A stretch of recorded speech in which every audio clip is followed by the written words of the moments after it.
விதியை மதியால் வெல்லலாம் என்று விதி இருந்தால்னு சொல்லுவார். அருமை.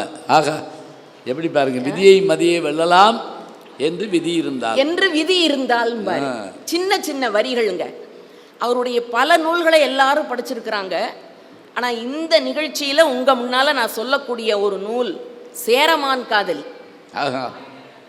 அந்த அளவுக்கு யாருக்கும் படிக்காத தெரியாத ஒரு நாவல். அவர் எழுதிய ஒரே நாவல் சேரமான் காதலி தான்.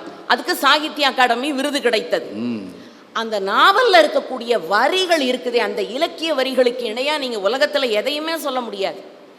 முடி இறக்குதல்னு நாம சொல்றோம்ல, கவிஞர் சொல்லுகிறார், கோவிலுக்கு போய் முடிய காணிக்கை கொடுக்கறேங்கிறத மொட்டை அடிக்கிறேன்னு சொல்லாதீங்க, முடி இறக்குதல்னு சொல்லுங்க. ஏனென்றால் ஒவ்வொருவனுக்கும் தன்னுடைய தலையில் ஆணவம் என்ற முடி இருக்கிறது, ஆண்டவனுடைய சன்னடியில் அதை இறக்குகிறேன்னு சொல்லிட்டு வா. அருமை அருமை. ஆணவம் என்ற முடி